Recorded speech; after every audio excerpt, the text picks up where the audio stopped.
తాకట్లో ఉన్న మీ బంగారాన్ని విడిపించి ఆ రోజు ఆన్లైన్ రేటుకి కొంటాం. Sharma gold company.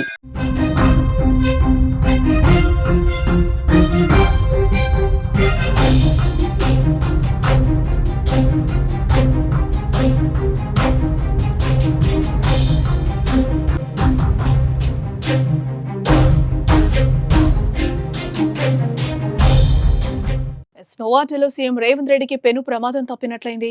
ముఖ్యమంత్రి ఎక్కిన లిఫ్ట్ మధ్యలో ఆగిపోయింది. 8 మంది ఎక్కాల్సిన లిఫ్ట్ లో 13 మంది ఎక్కడంతో లిఫ్ట్ మురాయించినట్లుగా తెలుస్తోంది. దీంతో ఏం జరుగుతుందో తెలియక అధికారులు ఆందోళనకు గురయ్యారు. హోటల్ సిబ్బంది, ముఖ్యమంత్రి సెక్యూరిటీ అధికారులు వెంటనే అప్రమత్తమై లిఫ్ట్ ఓపెన్ చేయడంతో పెను ప్రమాదం తప్పినట్లయింది. దీంతో సీఎం ను వేరే లిఫ్ట్ లో సెకండ్ ఫ్లోర్ కు తీసుకెళ్లారు. అయితే ప్రమాదం ఏం జరగకపోవడంతో అంతా ఊపిరి పీల్చుకున్నారు. ఇదిలా ఉంటే ముఖ్యమంత్రి రేవంత్ రెడ్డి అధ్యక్షతన శంషాబాద్లోని నోవాటెల్లో సీఎల్పీ సమావేశం నిర్వహించారు. ఈ సమావేశంలో కాంగ్రెస్ నేతలకు దిశానిర్దేశం చేశారు. ప్రభుత్వం చేస్తున్న అభివృద్ధి, సంక్షేమ పథకాలను ప్రజల వద్దకు చేర్చాలన్నారు. దీంతో పాటు సోషల్ మీడియాలో ఎమ్మెల్యేలు యాక్టివ్ గా లేరని, తమ సొంత నియోజకవర్గాల్లో ఉండాలంటూ క్లాస్ తీసుకున్నారు.